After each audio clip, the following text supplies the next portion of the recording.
અમુક પોલીસ અને અમુક નેતાઓની આ ડ્રગ ડીલરો સાથે સાંઠગાંઠ છે અને આ નેતાઓ અને પોલીસ હજારો કરોડો રૂપિયાનો વેપાર અને ધંધો ડ્રગ્સના નામે આ ગુજરાતની અંદર કરી રહ્યા છે. ખૂણે ખાચરે, ગલી ગલીએ, મોહલ્લાઓમાં હોમ ડિલિવર ડ્રગ્સ થાય છે. દેશી દારૂના અડ્ડાઓ ધમધમી રહ્યા છે.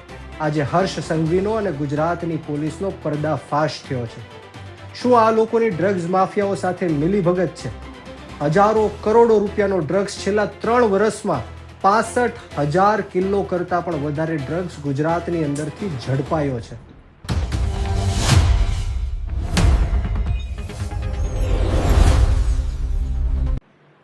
નમસ્કાર, જય હિન્દ, જય ભારત, જય જય ગરવી ગુજરાત. હું બ્રિજરાજ સોલંકી.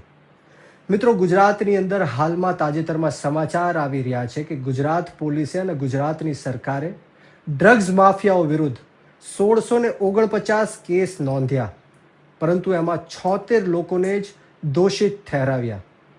એક બાજુથી હર્ષ સંઘવી અને ગુજરાતની પોલીસ સોશિયલ મીડિયાની અંદર વાહવાઈ મેળવી રહી છે, જાણે ગુજરાતની અંદર ડ્રગ્સ ખતમ કરી રહી છે, ડ્રગ્સને પકડી રહી છે. અને બીજી બાજુથી પોલીસ જ કોર્ટને પુરાવા આપી નથી શકતી, આરોપીઓને સામે નથી લાવી શકતી. એ આજની હકીકત છે.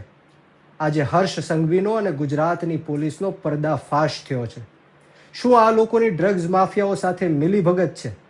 હજારો કરોડો રૂપિયાનો ડ્રગ્સ છેલ્લા 3 વર્ષમાં 65,000 કિલો કરતાં પણ વધારે ડ્રગ્સ ગુજરાતની અંદરથી ઝડપાયો છે.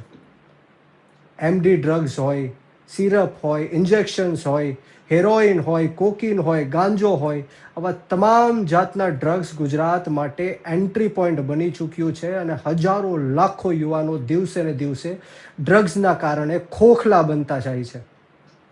એક બાજુથી આપણે ઉડતા પંજાબની વાત કરતા હતા અને આજે ઉડતા પંજાબ પડતા પંજાબ બની ગયું છે.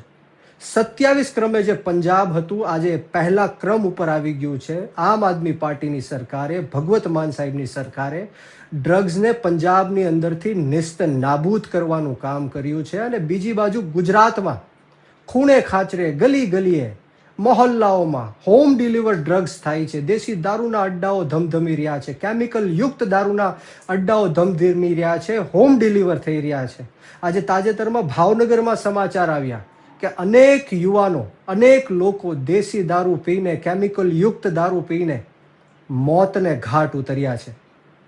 મિત્રો, આ ગાંધી અને સરદારનું ગુજરાત છે. 10 વર્ષ પહેલા ગુજરાતની અંદર દેશી દારૂ હોય, ઇંગ્લિશ દારૂ હોય કે ડ્રગ્સનું નામો નિશાન નહોતું, પરંતુ આ જ ભારતીય જનતા પાર્ટીની સરકાર આવવાથી બુટલેગરોને જાણે પ્રોત્સાહન મળ્યું છે. ડ્રગ ડીલરો ગુજરાતની અંદર વધી રહ્યા છે. પીપાવાવ પોર્ટ હોય, મુન્દ્રા પોર્ટ હોય, કંડલા પોર્ટ હોય, પોરબંદર પોર્ટ હોય, આ બધા ડ્રગ્સ માટે એન્ટ્રી પોઈન્ટ બની ચૂક્યા છે. અને પાકિસ્તાનથી ડ્રગ્સ ગુજરાતમાં આવે છે અને ગુજરાતના યુવાનોને, દેશના યુવાનોને ખોખલા બનાવવાનું કામ કરે છે. મારે ગુજરાતના ગૃહમંત્રી હર્ષ સંઘવીને નમ્ર અપીલ કરવી છે કે રીલમાં નહીં પરંતુ રિયલ લાઈફમાં ડ્રગ્સ બંધ કરીને બતાવો. જે રીતના પંજાબની અંદર ભગવત માન સાહેબે ડ્રગ્સ ખતમ કરવાનું કામ કર્યું, ડ્રગ્સ માફિયાઓને જેલમાં નાખવાનું કામ કર્યું, એ જ રીતના ગુજરાતની જનતાને તમે કહો કે આજ દિન સુધી તમે કેટલા ડ્રગ ડીલરોને જેલની અંદર પૂર્યા છે, કેટલા ડ્રગ ડીલર વિરુદ્ધ તમે કેસો કર્યા છે, એનું લિસ્ટ જાહેર કરો. ક્યાંથી આ ડ્રગ્સ આવે છે અને કોણ લે છે ને ક્યાં જાય છે, ગુજરાતની સમક્ષ તમે મૂકો.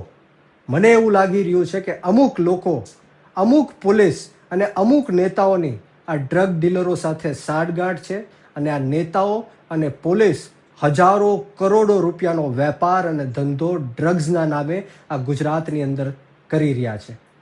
મિત્રો, આપણે સૌએ જાગૃત થવાની જરૂર છે.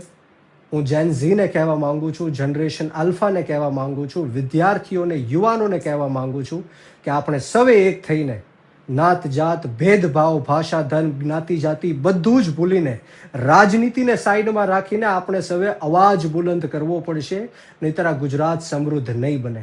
આપણે પોતાનો હક, અધિકાર અને ન્યાય માંગવો પડશે, નહીંતર ગુજરાત ધીરે ધીરે ખતમ થઈ જશે. ગુજરાતના યુવાનો ધીરે ધીરે દિવસે દિવસે ખતમ થઈ જશે. આ નેતાઓને ગુજરાતના યુવાનોની કંઈ જ નથી પડી. એટલા માટે આ લોકો ડ્રગ્સ માફિયાઓને સરખી રીતના પકડી નથી શકતા, એમને વ્યવસ્થિત કાર્યવાહી નથી કરાવી શકતા અને જેલની અંદર પૂરી નથી શકતા. મારે તમામની વિનંતી છે, આવો આપણે સૌ સાથે મળીને ડ્રગ્સ વિરુદ્ધ મોરચો માંડીએ અને આપણો અવાજ બુલંદ કરીએ. જય હિન્દ, જય ભારત, જય જય ગરવી ગુજરાત. ઇન્કલાબ જિંદાબાદ, યુવા શક્તિ જિંદાબાદ.